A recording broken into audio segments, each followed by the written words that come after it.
I dream ప్రేక్షకులకు నమస్తే. నేను ఉదయశ్రీ. ఇప్పుడు మనతో పాటు స్టూడియోలో వంటింటి వైద్యానికి కేర్ ఆఫ్ అడ్రస్ ప్రముఖ ఆయుర్వేదిక్ వైద్య నిపుణులు డాక్టర్ చిట్టిపుట్ల మధుసూదన్ శర్మ గారు ఉన్నారు. ఆయన్ని అడిగి గ్యాస్ట్రిక్ ప్రాబ్లమ్స్కి ఎలాంటి చిట్కా చెప్తారో తెలుసుకుందాం. నమస్తే సార్. నమస్తే. చాలా మందికి గ్యాస్ట్రిక్ ప్రాబ్లమ్స్ ఉంటాయి. అన్నం తిన్నాక ఇట్లా తేన్పుల్ లాంటివి వచ్చినా, కొంచెం కడుపు ఉబ్బసం అలాంటివి అయినా కానీ సోడా లేకపోతే థమ్స్అప్ లాంటివి తీసుకుంటారు కదా, అట్లా తీసుకోవచ్చా? సో ఏమాత్రం మంచిది కదమ్మా, అలా తీసుకోవడం మంచిది కాదు. తాత్కాలికంగా లక్షణాలు తగ్గిపోయినా మరి దానివల్ల ఇతర ప్రాబ్లమ్స్ వస్తుంటాయమ్మా.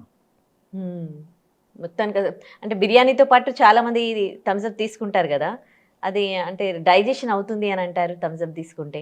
లేదమ్మా, ఎందుకంటే బిర్యానీ హెవీ ఫుడ్, తర్వాత ఈ థమ్స్అప్ ఇవన్నీ దీంట్లో ఏమంటే ఈ ఆల్కలైనిటీ కాకుండా యాసిడిక్ నేచర్ ఎక్కువ ఉంటాయమ్మా.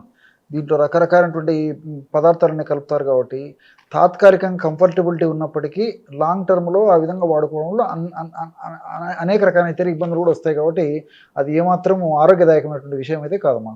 బాడీ యాక్సెప్ట్ కూడా చేయలేదు. ఒకవేళ జీర్ణం చేసుకున్నప్పటికీ, అలాంటి పదార్థం జీర్ణమైనప్పటికీ ఆ పోషకాంశాలు సరైన రీతిలో మన దేహానికి అందవు. అనేక రకాల సైడ్ ఎఫెక్ట్స్ కూడా వస్తాయమ్మా. ఓకే, జనరల్గా గ్యాస్ట్రిక్ ప్రాబ్లమ్స్ ఎందుకు వస్తాయండి? గ్యాస్ట్రిక్ ట్రబుల్ సమస్యలు మనకు తెలిసి తెలియక చేసేటువంటి పొరపాట్లమ్మా.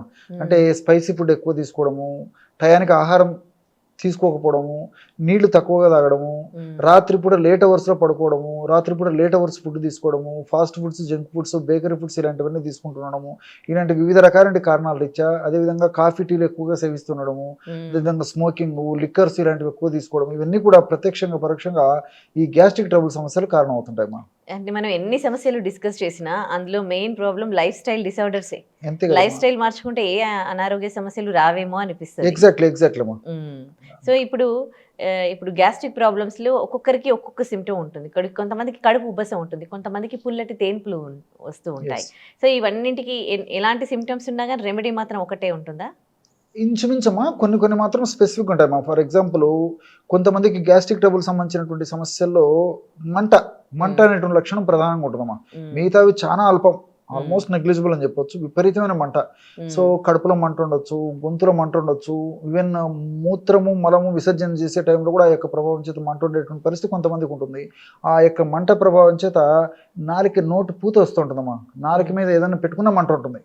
సో ఇది కూడా గ్యాస్ట్రిక్ ట్రబుల్ ఒక భాగమే.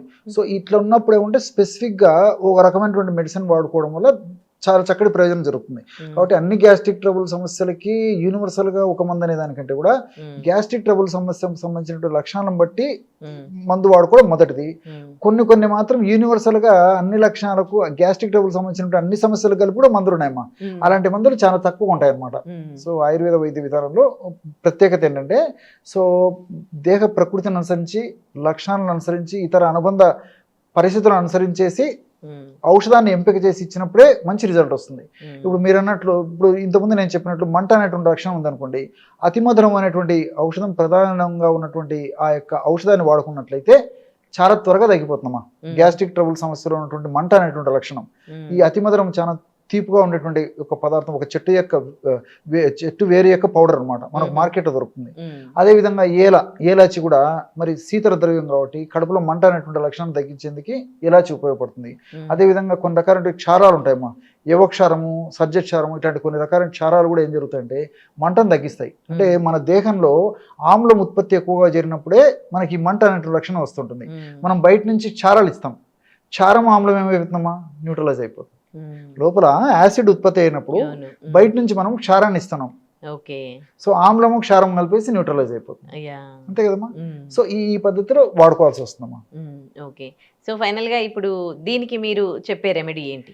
ఇప్పుడు జనరల్గా ఒక కామన్గా గ్యాస్ట్రిక్ ట్రబుల్ సమస్యలు ఉన్నటువంటి వాళ్ళలో అంటే కడుపు ఉబ్బరంగా ఉండడము, కడుపు నొప్పిగా ఉండడము, విరేచనం సరిగ్గా కాకపోవడము, ఆకలి సరిగ్గా కాకపోవడము, వాంతి వచ్చినట్టు ఉండడము, అదేవిధంగా తీసుకునే ఆహారం సరిగ్గా జీర్ణం కాకపోవడము, విరేచనంలో స్మెల్ వస్తుండడము, అదేవిధంగా అపానవాతం అంటే ఫ్లాటస్ అంటుంటారమ్మా, గ్యాస్ పోతూ ఉంటుంది అనమాట, ఈ సమస్య ఉండడము, అదేవిధంగా ఈ మోషన్ రోజు 3-4 సార్లు అవుతుండడము, అయినటువంటి మోషన్ కూడా సంతృప్తికరంగా లేక లోపల ఏదో మిగిలిపోయినట్లు ఉండడము, ఇలాంటి అనేక రకాలైనటువంటి లక్షణాలు ఏవైతే ఉన్నాయో అలాంటి అనేక రకాలైనటువంటి లక్షణాలను కూడా చెక్కుపెట్టేందుకు ఇప్పుడు నేను చెప్పబోయేటువంటి ఔషధం చాలా సమర్థవంతంగా పనిచేస్తుందమ్మా.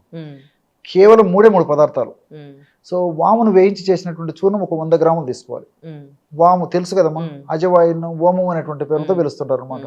ఈ వామునే యవ అనేటువంటి పేరుతో పిలుస్తుంటారు అమ్మా. యవాని ఏక యవాని శతమన్న పాచనం అంటుంది ఆయుర్వేద వైద్య విధానం. అంటే ఒక్క వాము గింజ 100 అన్నం మెతుకులను జీర్ణం చేస్తుందంట. ఎంత ఆశ్చర్యం వేస్తుంది చూడండమ్మా. ఒక్క వాము చాలా సన్నగా ఉంటుంది కదమ్మా, 100 అన్నం మెతుకులను జీర్ణం చేస్తుందని చెప్పేసి ఆయుర్వేద వైద్య విధానంలో చెప్పబడింది. ఏక యవాని శతమన్న పాచనం చూడండమ్మా. సో అలాంటి వాముని మనం తీసుకొని శుభ్రం చేసేసి ఒక 100 గ్రాముల చూర్ణం తీసుకోవాలి. 50 గ్రాములని తీసుకోవచ్చమ్మా మన ఇష్టం.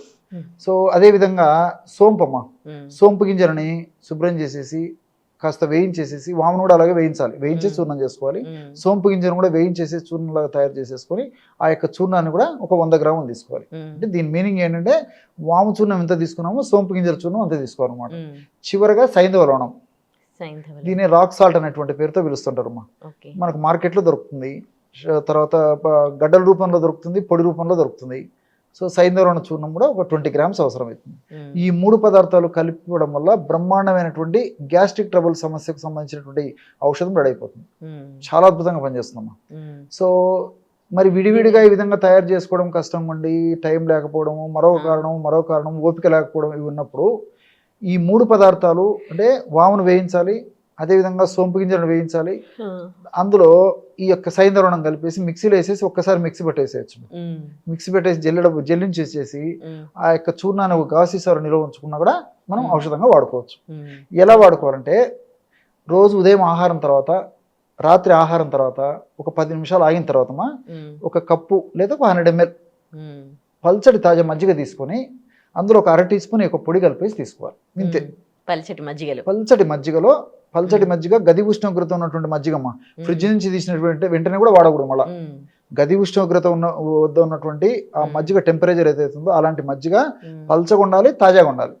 అందులో 1/2 టీ స్పూన్ యొక్క పొడి కలపాలి. ఆ పద్ధతిలో తీసుకోవడం వల్ల మీరు ఆశ్చర్యపోతారమ్మా. తీసుకున్న ఫస్ట్ డోసే ముఖ్యంగా కడుపు ఉబ్బరంగా ఉండడం కానీ, ఆకలి కాకపోవడం కానీ, తీసుకున్న ఆహారం జీర్ణం కాకుండా ఉండేటువంటి పరిస్థితి కానీ లేకుండా చాలా కంఫర్టబుల్ వస్తుందమ్మా. ఫస్ట్ డోస్తోనే కడుపు నొప్పి ఇలాంటివన్నీ కూడా తగ్గిపోతాయి. సో ఈ విధంగా ఉదయం ఒకసారి, రాత్రి ఒకసారి ఈ విధంగా వాడుకోవడం వల్ల చాలా సమర్థవంతమైన ఫలితాలు కలుగుతాయి.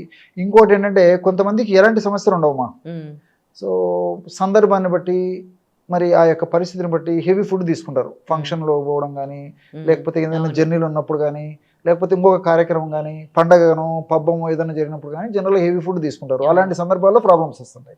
సో అలాంటి సందర్భాల్లో ఏదైనా ప్రాబ్లం వచ్చినా అటువంటి హెవీ ఫుడ్ తీసుకున్న తర్వాత నేను చెప్పినటువంటి పద్ధతిలో మజ్జిగలో 1/2 టీ స్పూన్ యొక్క పొడి కలుపుకొని తీసుకుంటే ఏ ప్రాబ్లం ఉండదమ్మా. సో మార్కెట్లో దొరికే ఎన్ని సిరప్స్ కన్నా ఇది ఇంట్లో చేసుకుంటే ఎంత బెస్ట్. అసలు జస్ట్ సోంపు, వాము, సైంధవ లవణం 3 కూడా గ్రైండ్ చేసుకుంటే మంచి రెమెడీ చెప్పారు. Thank you so much.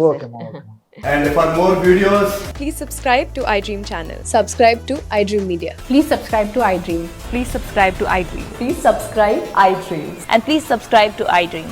For more videos, subscribe to iDream. please like, share and subscribe to the channel. Congratulations, iDream. Subscribe to iDream. Subscribe to iDream. So subscribe to iDream Media. iDream ki iDream team andarki huge congratulations. Please subscribe iDream Media. Please subscribe to iDream. Subscribe iDream. Please subscribe to iDream. iDream అంటే నా కళల channel subscribe చేసుకున్న నోరు తిరుగుతలేదు, మీరైతే గంట గుర్తు కొట్టండి. For more such videos, please subscribe to iDream. Subscribe to iDream. Please subscribe to iDream. Please subscribe iDream Media. Please do subscribe to iDream. Please subscribe to iDream Media. For best entertainment and information, please subscribe iDream. And don't forget to subscribe to iDream.